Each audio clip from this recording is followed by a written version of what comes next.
وس مونږ او تاسو ته پکار دی چې رسول الله مبارک علیه الصلاۃ والسلام چې دنیا ته تشریف راوړل او کم پیغام چې ما او تاسو ورکړی دی په هغه پیغام باندې ما او تاسو پکار دی چې مونږ او تاسو عمل وکړو. هغه پیغام کې د ټولو نه لوی پیغام الله پیغمبر مونږ او تاسو ته قران راوړی دا. هغه قران مجید چې مخکې به صحابه کرامو دا قران مجید د خپل ژوند یو دستور جوړ کړو، د خپل ژوند قانون جوړ کړو. هغه مظلوم قران چې نن ما او تا هغه قران مجید په خپل کور کې بر په یو ټپای باندې اخی وي، بر یو ارماری باندې ما او تا اخی وي، تلاوت ما او تا د قران نه کووس. کچرته تلاوت وکړو په مقصد او په معنا ما او تا ځان نه پوهه کوو. هغه مظلوم قران کچرته په مقصد او په معنا او په ترجمه ما او تا ځان پوهه کوو، بیا هم ما او تا په دې باندې عمل نه کوو. هغه مظلوم کتاب پیغمبر علیه الصلاۃ والسلام د خپل امت د پاره راوړو چې مسلمانان په دې قران کې د عمل وکړه کامیاب وي په دنیا او په آخرت کې. کچرته دې قران باندې د عمل ونه کړلا په دې دنیا او آخرت کې به ته ذلیل او رسوا وي. نن ما او تا قران پر خوسته دي، ما او تا قران درس ختم کړي دي، ما او تا په قران باندې عمل کول دا ما او تا ختم کړي دي. بس چې کله مړی وشي ما او تا ته قران یاد شي، چې کله زما او ستا جرګوي یو چاته په غیږ کې دا قران اچول د خپل حاجت د پاره دا ما او تا پیژنو. باقی دی قران کې چې الله څه فرمایي اول خو ما او تا هغه نه پیژنو، کچرته ما او تا او پیژنو بیا ور باندې عمل نکو. نو د رسول الله مبارک علیه السلام سره د مینې محبت اقرار هغه په جلسو په جلوسونو باندې نه کیږي، هغه په زنده‌باد او لبیک یا رسول الله په دغه نارو باندې نه کیږي، بلکې د رسول الله مبارک علیه السلام سره د مینې اظهار او محبت اظهار دې سره کیږي چې کوم پیغام رسول الله مبارک علیه السلام ورکړي دا هغه پیغام باندې عمل کول دا د رسول الله مبارک علیه السلام سره مینې محبت اظهار دی. ذکر الله فرمای اطیع الله و اطیع الرسول، د الله د پیغمبر تابعداري وکي. کم خبره چې پیغمبر کوي هغه خبره باندې عمل وکي، کم خبره نه چې پیغمبر منع کوي هغه خبره نه منع شي. نو ذهنونو ته دا خبره کوس کړه چې پیغمبر علی صلوات و سلام چې کوم کتاب راوړی دا په دې کتاب باندې عمل کول غواړي، صرف اوریدل نه بلکې عمل کول غواړي. نو په دغه قران مجید چې پیغمبر علیه الصلاۃ والسلام دی امت ته راوړی دا په دې قران مجید کې الله رب العالمین دی انسانانو ته یو پیغام ورکړي. بیا په انسانانو کې هغه چاته څوک چې د اسلام دغه دایره ته دن راغلی وي، څوک چې ځان ته مسلمان وایي، څوک چې د الله ذات مني، څوک چې نبی علیه الصلاۃ والسلام خپل پیغمبر مني، هغه انسان د پر الله رب العالمین یو اعلان کوي، هغه انسانانو د پر رب کائنات یو پیغام ورکوي چې مسلمانانو خبردار انما المؤمنون اخوه، مسلمان دا په خپل مابین کې رونه دي، یعنی یو مسلمان د بل مسلمان رونه دي. او بیا فاصلحوا بین اخویکم، د خپل مسلمانانو رونو په مابین کې تاسو صلح وکړئ. کچرته دو مسلمانانو یو بل کې جګړه وشي، دو مسلمانانو یو بل سره اختلاف راشي، دو مسلمانانو چرته پزمکه باندې یو بل سره لانجه راشي، مسلمانه ته د دې په مابین کې شیطانی مکوا، مسلمانه ته د دې په مابین کې د اورانی کوشش مکوا، مسلمانه انما المؤمنون اخوه، دا دو مسلمانان هم ستارونه دي، د چا سره چې د اختلاف دي دا هم ستارور دي. فاصلحوا بین اخویکم، تاسو صلح وکئ، تاسو روغ وکئ، تاسو جوړ وکئ د دې دو مسلمانانو په مابین کې. دا جوړ او دا روغ ولی وکئ فائدہ بس وشي. الله رب العالمین فرمایي روغ وکئ جوړ وکئ واتقوا الله، ويريږي د الله رب العالمین ويريږي. الله فرمایي لعلکم ترحمون، د دې لپاره تاسو د الله نه ويريږي چې الله رب العالمین په تاسو باندې رحم وکړي. مسلمانه ځان شیطان ما جوړوا، ځان شیطان ما جوړوا چې ته د مسلمانانو په مابین کې ورانه راولي. مسلمانه ځان شیطان ما جوړوا چې د چا په ځمکه باندې لانجمي او تور نه پیسې واخلي او په ناحق باندې دا فیصله کوي. مسلمانه ځان شیطان ما جوړوه چې د دو مسلمانانو په مابین کې جګړه راشي او ته بیا ورته دغه جګړه کې نور مزید اختلافات پیدا کولو لپاره کوشش کوي، بلکې مسلمان د مسلمان رور وي. د خپل مسلمان رونو په مابین کې تاسو څه وکئ؟ صلح وکئ، تاسو روغه وکئ، تاسو جوړ وکئ. کم اختلاف او نفرت چې پیدا شوی وي دا په اتفاق او په محبت سره بدلولو کوشش وکئ. او زمونږ معاشره کې تاسو وګورئ کنه څه شروع ده. دا الله رب العالمین په ما او تا باندې به ولې مهربان شي؟ الله په ما او تا باندې به ولې رحم وکي؟ الله ما او تا باندې به ولې عذاب نه نازلوي؟ چې کله هم د دو مسلمانانو جګړه راشي اول کوشش زمونږ دا وي چې دغه جګړه مونږ ورته زیات وکړو. یا یو طرف ته یو ظالم وي، یو خاندانی سړی وي، بل طرف ته مظلوم وي، یتیم وي، مونږ کوشش کوو چې دغه خاندانی دغه کس سره ودرېږو. زمونږ مشران هم په دې دور کې چا چې ورته ښه روټۍ ورکړله، یو څو پیسې ورکړله، هغه چا دپاره دې فیصلې کوي. الله فرمایي نه داسې به نه کوئ، فاصلحوا بین اخویکم، روغه وکئ، جوړه وکئ، له دې دپاره چې په تاسو باندې رحم وکړي شي. نن زمونږ دغه معاشره کې څومره جهالت شروع دی، زمونږ په معاشره کې څومره جهالت شروع دی چې انسانان یو مسلمان بل مسلمان رور د ځمکې یو څو ټوکړې دپاره وجني. نن زما او ستا په دغه معاشره کې څومره جهالت شروع دی چې ما او تا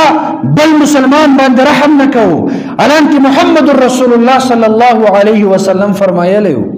چې مسلمانه ستا څه خیال دی؟ ته به خپل مسلمان رور باندې به ظلم کوي، ته به د یتیم مال خوري، ته به د بل مسلمان ځمکه باندې به قبضه او ډاکه به اچوي، ته به خپل طاقت باندې بل مسلمان ته به نقصان رسوي او په دې خوشفهمي باندې به وي چې الله به دا باندې رحم وکړي. چېرته به هم الله رحم نه کوي. رسول الله مبارک علیه السلام فرمایي لا يرحم الله من لا يرحم الناس. الله رب العالمین په هغه چا باندې به چېرته هم رحم نه کوي چا چې په د الله په بندګانو باندې رحم نه وي کړی. چې ته بل مسلمان سره ظلم کوي دغه ظلم بدله به الله رب العالمین تا نه اخلي. که ته بل مسلمان باندې زیاتی کوي دغه زیاتی دغه بدل دا به الله له تا نه اخلي. که چېرته ته بل مسلمان ته تکلیف رسوي دغه تکلیف دغه بدل به څوک در نه اخلي؟ الله رب العالمین به در نه اخلي. نن زمونږ معاشره کې که دکاندار دی که تاجر دی هغه د 10 روپو شی قسمونو باندې په 20 باندې خرڅوي. په اسلام کې ګټه دا ناجایز نه ده، لیکن دا قسمونه خوړل رسول الله مبارک علیه الصلاۃ والسلام فرمایي. امام النووي رحمه الله ډېر لوی محقق عالم تیر شوی دا، هغه په خپل کتاب کې حدیث نقل کوي چې الله رب العالمین قیامت پر ورځ باندې په هغه چا باندې به رحم ونه کړي، هغه چاته به د رحمت په نظر باندې به ونه ګوري. الله رب العالمین هغه چا سره به خبرې به هم ونه کړي چا چې په دغه دنیا کې په دروغو قسمونو باندې خپل سامان خرڅ کړی وي. دکاندار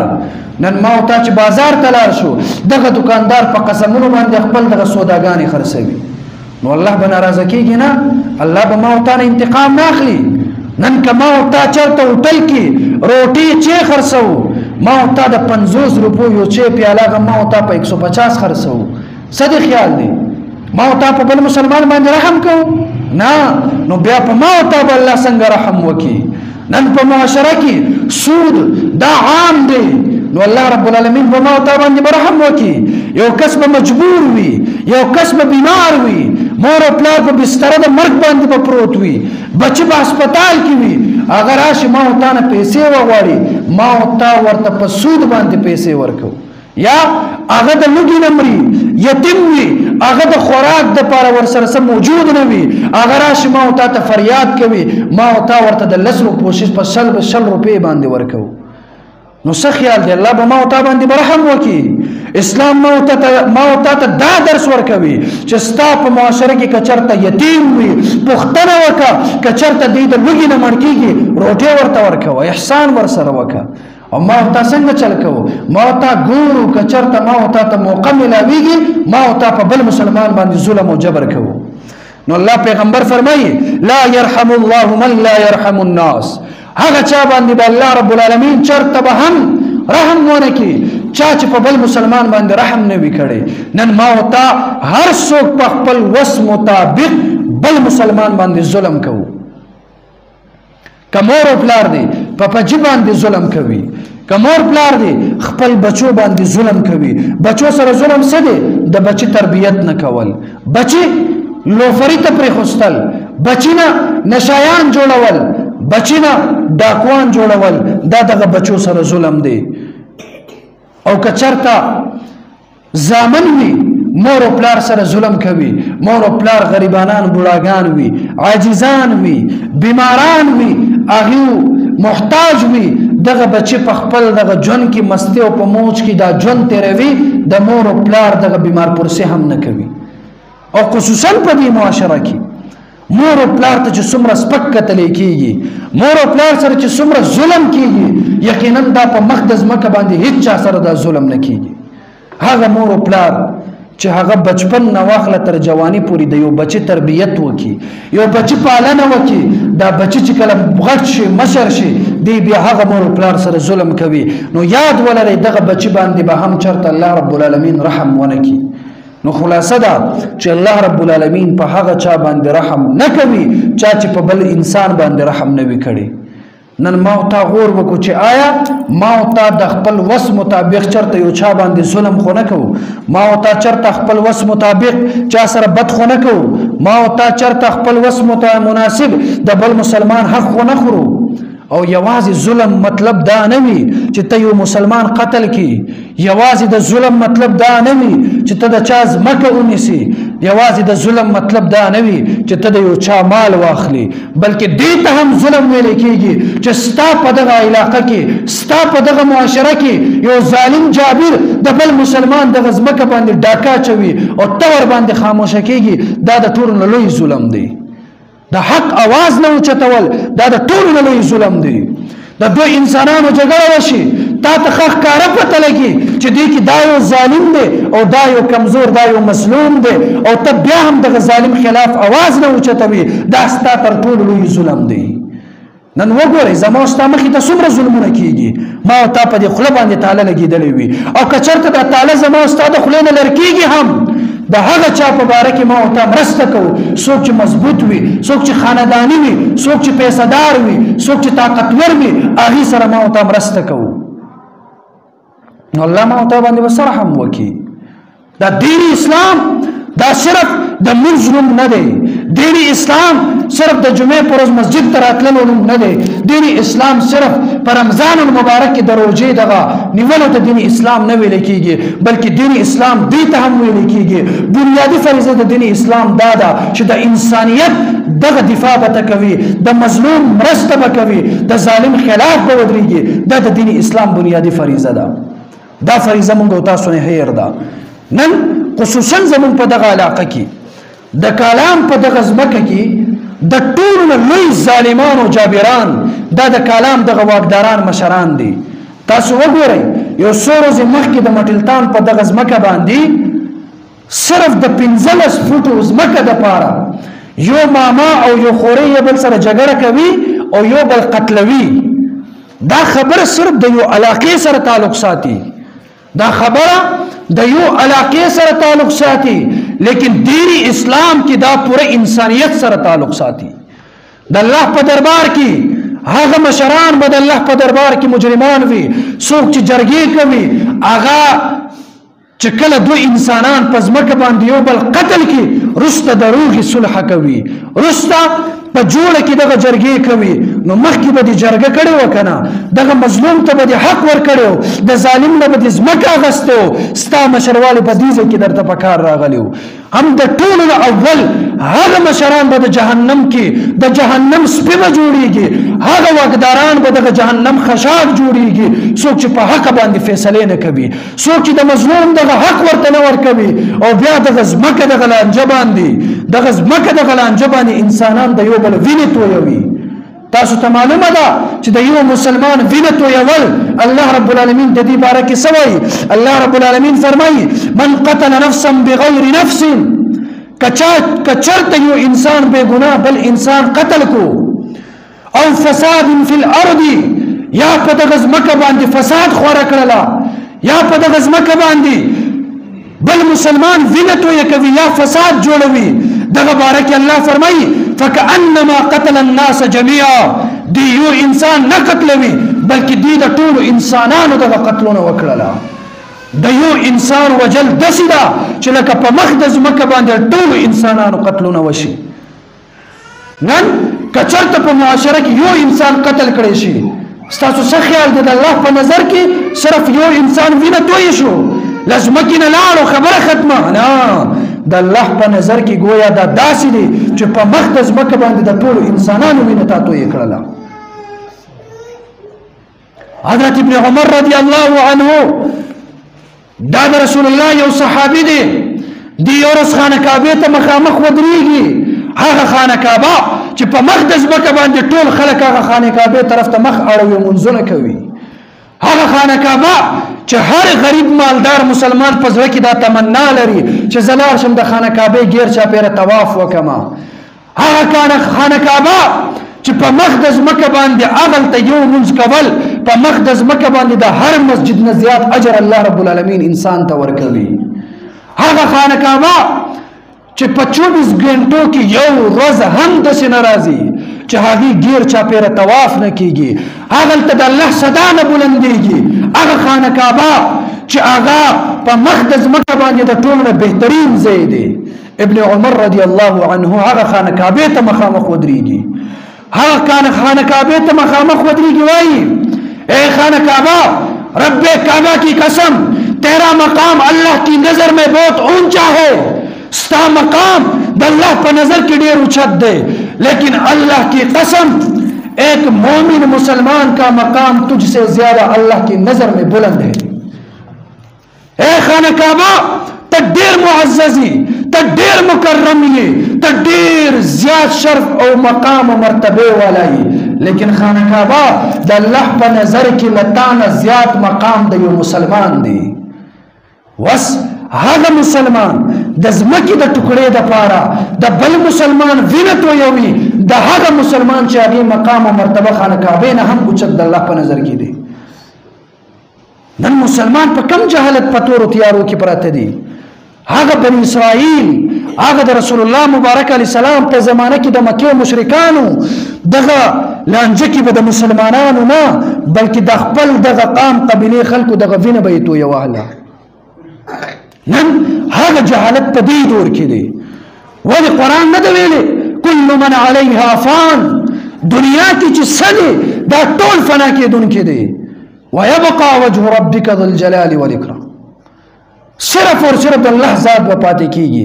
باقي هر څه فنا کیږي دا هر څه چې فنا کېدونکي دي دغه فانی دنیا د پاره څنګه ما او تا د بل مسلمان وینه تو یو او بیا د ځمکې د پاره ما او تا خپل د بل مسلمان وینه تو یو او بیا له دین هم خبر شوی یم چې زمون په دغه معاشره کې باز داسې دومره بدبخت خلک دي دومره دنیا په هرس کې دوم خلق دي چې زمکه د مقبره د پاره وقف کی او بیا واپس چې هغه زمکه قیمتي شي بیا په هغه کې کورونه جوړوي یو زمکه د مسجد د پاره وقف کی او بیا ورته پته لګي چې د زمکه اوس خو ډیماند زیات دی اوس خو د آبادی جوړول یا د زمکه قیمت زیات شوی دی دغه ظالم او جابر په هغه کې بیا آبادی جوړوي دی چې کله د وقف زمکه باندې آبادی جوړوي دا د ټولو مسلمانانو په دغه ایمان باندې ماتم کول دی اسلام درته دا وایي که چېرته د قرآن د ټول دینی اسلام نچوړ او خلاصه تاسو ته صرف په یو جمله کې وایم که چېرته تاسو د قرآن او حدیث د قرآن د الف لام نه واخله تر والناس پوری دا څومره معانی ترجمه معنا او مقصد تاسو را واخلئ او دی سره سره د رسول الله مبارک علیه الصلاۃ والسلام احادیث کاغه امام بخاری سے په بخاری شریف کې نقل کړی دا که امام مسلم سے په مسلم شریف کې که امام ابو داود سے په خلاصه دا په مخدز مکه باندې د رسول الله مبارک علیه السلام زرګاو لکو احادیث د دې ټول خلاصه دا چې نهی عن المنکر امر بالمعروف ښه طرف ته حکم کول د بدو نه منع کول دا د ټول دین اسلام خلاصه ده. رسول الله مبارک علیه الصلاۃ والسلام چې کله راغی رسول الله مبارک علیه السلام خو په خپل شراب نسکل کنه کس کله جواب راکوي ټول رسول الله مبارک علیه السلام په خپل شراب اسکل ټول وای په چغه وای رسول الله مبارک علیه السلام په خپل شراب اسکل رسول الله مبارک علیه السلام په خپل سود کول رسول الله مبارک علیه السلام په خپل چا قتل کول نه وسوچ وکي رسول الله مبارک علیه السلام د شرابونو ځان منع کړو ک نور خلق منع کړو نور خلق یې منع کړو رسول الله مبارک علیه السلام د سود نه نور خلق منع کول کنه ځان منع کړو نور خلق منع کول رسول الله مبارک شراب نسکل شراب سچ رسول الله مبارک علیه السلام ورکوټ یو ناخوخ کار هم نه دکړي نو مطلب می دا دی چې رسول الله چې دی دنیا ته راغلی رسول الله چې دنیا ته راغلی دا نور خلق د بدینه منع کولو لپاره راغلی صحابه کرام چې دنیا کې ژوند کول دا نور خلق د بدینه منع کوله دا د اسلام حکم دی. نن ما وتا صرف اور صرف زموستا کار صرف اور صرف دومره دی چې خپل ځان د بدینه منع کوو زموستا ایمان د قوت ختم شوی دی چې ما وتا بل مسلمان د بدینه نه منع کوو. پیغمبر علیہ السلام دا فرمایي کچرته قوت او طاقت لري کچرته تاسو قوت وی یو بل انسان بد کار کوي دغه انسان ته دغه بد کار نه منع کا نن ما ته خپل ځان نشو سمولې نو خبره می دا کوله تاسو ته چې د ټول دین اسلام خلاصه انسانان اول خپل ځان صرف خپل ځان کار نه کیږي خپل ځان سره سره بل انسان د بدینه منع کول او د نیکی حکم کول دا د دین اسلام حکم دی. نو وس په دې دنیا کې د څومره انسانان چې د ځمکو په لانجو باندې یو بل قتلوي یو بل وجني بیا د دین پس د دې په مابین کې روغه کیږي کنه کیږي روغه کیږي بل څوک فرشته راځي د روغې د پاره نه هم دغه کلی دغه مشران د دې روغه کوي نو دغه مشران د سپی د جهنم د ګرځي کې کچرته دي توبګار نشو ته چې بل مسلمان یو مسلمان لاس د بل مسلمان د وینو باندې سره کوي د یو چا بچی ته یتیمان کوي یو چا خزا تکوند کوي د یو چا مور او پلار دغه سینو ته درد رسوي د یو چا کور کې ماتم جوړوي او د دینه پس ته دغه خلق روغه کوي نو ولی مشره اول روغه نه کوي چې دا خبره د قتل ته ونه رسیږي اول تر روغه ولی نه کوي چې دا خبره د جګړې ته ونه رسیږي دا خو د اسلام حکم دی فاصلحوا بین اخویکم دا حکم مولا درته ویلی دی دا حکم طالب درته ویلی دی دا حکم هغه چا ویلی دی اے متکبرہ اے پخپل مال دولت باندې نازیدون کیا اے پخپل پخاندان نازیدون کیا دا حکم دا هغه الله رب العالمین دی کم الله رب العالمین چې ته د ګنده اوبو د یو ساس کې نه پیدا کړی دا او بیا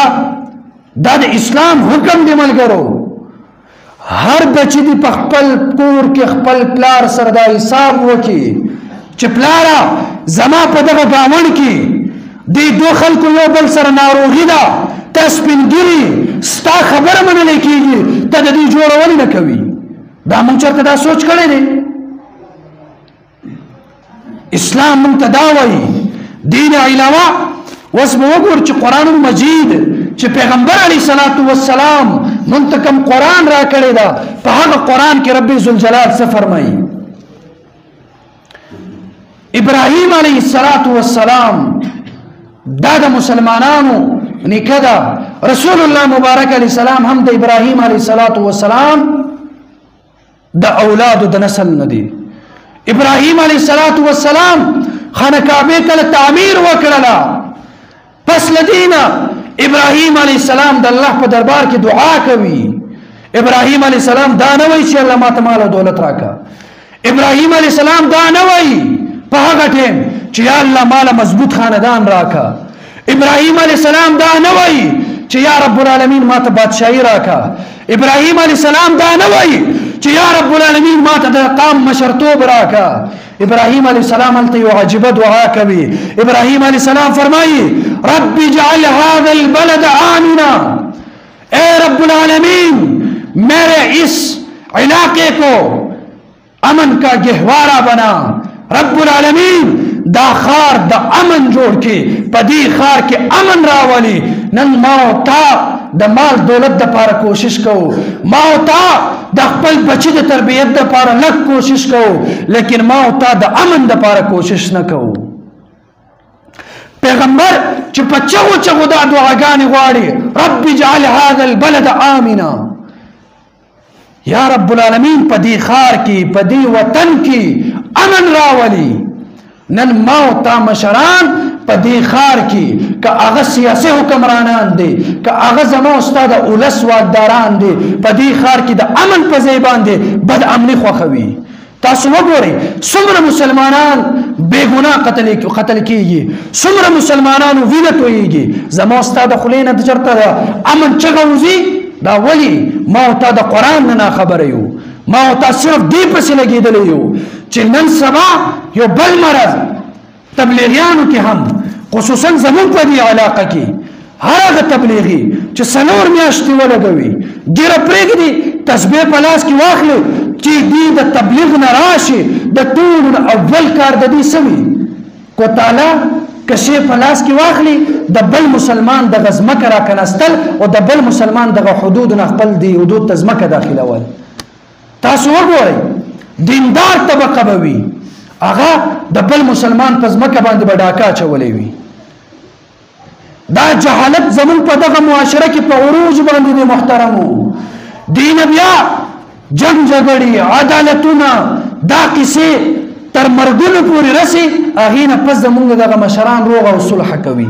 داسې ده که نه ده؟ تاسو نه ده کتلې په دې ځمکه باندې څومره لانجې کېږي، څومره قتلونه په دې ځمکه باندې وشوله. نو الله به تاسو نه پوښتنه نه کوي، الله به تاسو نه پوښتنه نه کوي. پیغمبر علیه السلام فرمایي المسلم من سلم المسلمون من لسانه و یده. مسلمان خو هغه دی چې هغه د بل مسلمان ته په لاس او په جبه باندې تکلیف نه رسوي، چا ته تریخ خبر نه کوي، چا باندې یو گزار نه کوي. بیا هغه څوک څنګه د مسلمانی دعوه کوي؟ هغه څوک څنګه دعوه چې زه د پیغمبر امتی یم؟ هغه څوک څنګه دا دعوه کوي چې زه د الله بادشاہي منم او چرته د بل مسلمان په ځمکه باندې ډاکو قبضه چولې وي؟ دی به هم ځان ته مسلمان وایي، دی به هم ځان ته د پیغمبر امتی وایي، دی به هم ځان ته د پیغمبر امتی وایي چې د بل ځمکې دپاره د هغې په وینو باندې خپل دغه لاس سره کوي، د بل ځمکې دپاره د هغې بچي یتیمانان کوي، د بل ځمکې دپاره هغې بیبي کونډه کوي. دا به هم له ځان ته مسلمان وایي، دی به هم قیامت کې د رسول الله مخې ته ودرېږي. لعنت دی په داسې مسلمان باندې چې د بل مسلمان ځمکه نیولې وي. بیا رسول الله مبارک علیه الصلاۃ والسلام فرمایي ما مخکې 1300 جمعې پر ورځ کې ما تاسو ته ویلي چې د رسول الله مبارک علیه السلام خبرې د عام خلکو خبر غوندې کې مه ګڼئ محترمو. رسول الله زما او ستا غوندې کې شخصیت نه دی. رسول الله ډېر عجیب مقام لري. د الله رب العالمین د ذات نه پس د ټولو نه اعلی ذات د رسول الله مبارک علیه السلام دی. هغه خبره د کاڼي کرښه وي محترمو. هغې خبرې او په نورو خلکو خبرو کې مونږ چرته هم فرق ونه کو. نعوذ بالله مسلمان دومره سپک شوی دی، مسلمان دومره غورځېدلی دی چې په دې زمانه کې عملی توګه باندې اعتقادي نه په عملی توګه باندې دی د خپل قام دغه مشران د رسول الله نه نعوذ بالله اعلی او افضل ګڼي.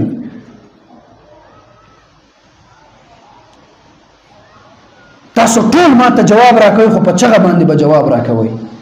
دا قرآن مجید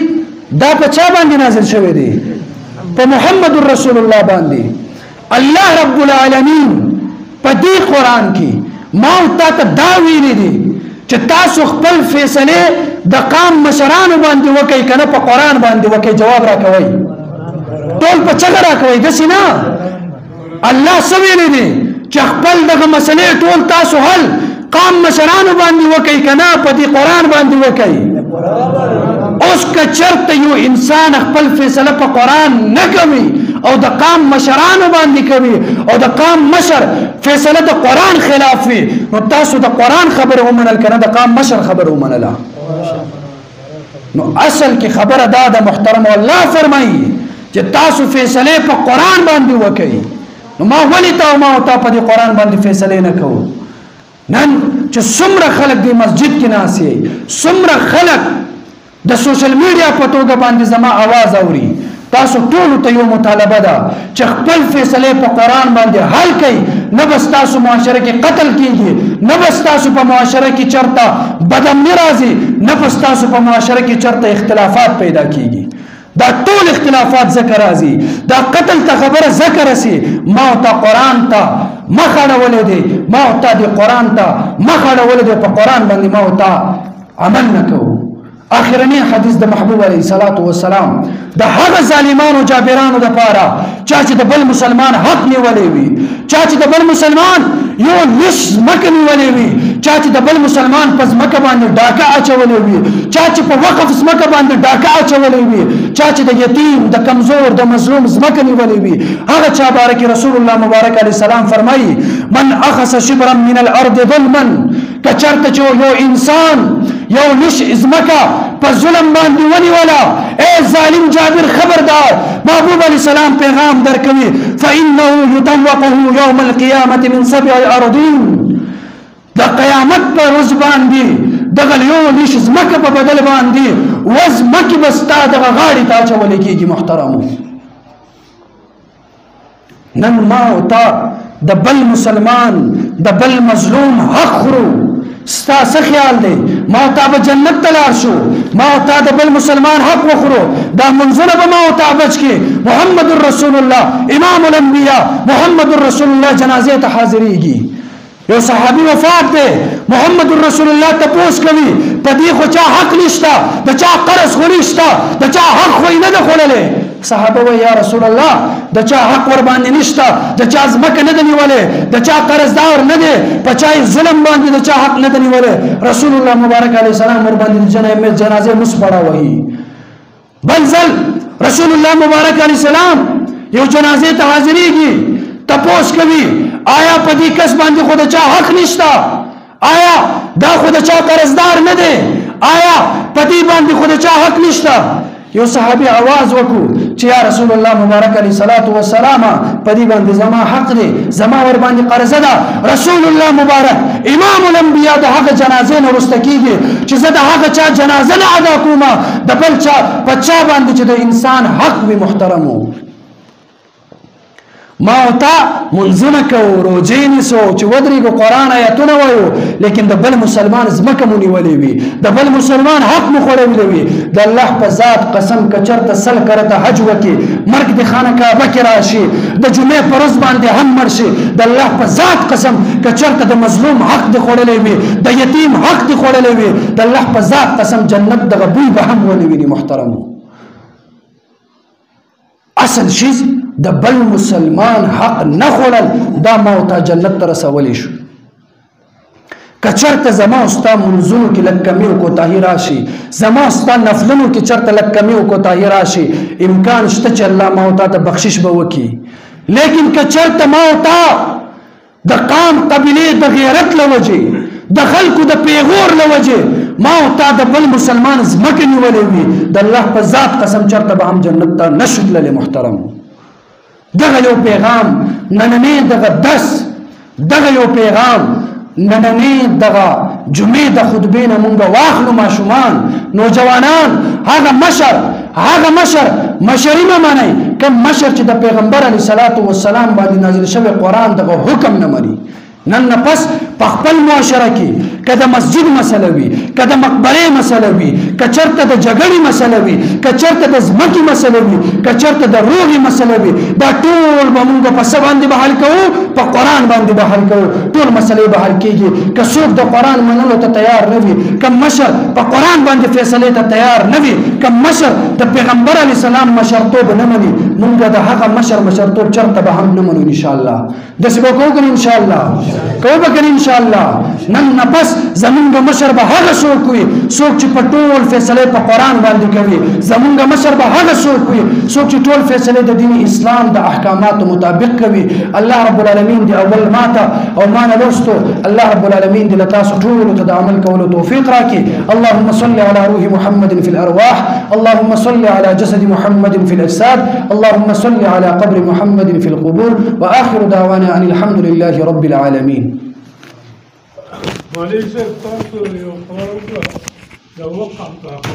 جی جمعه لپاره یا د جامع مسجد لپاره یا د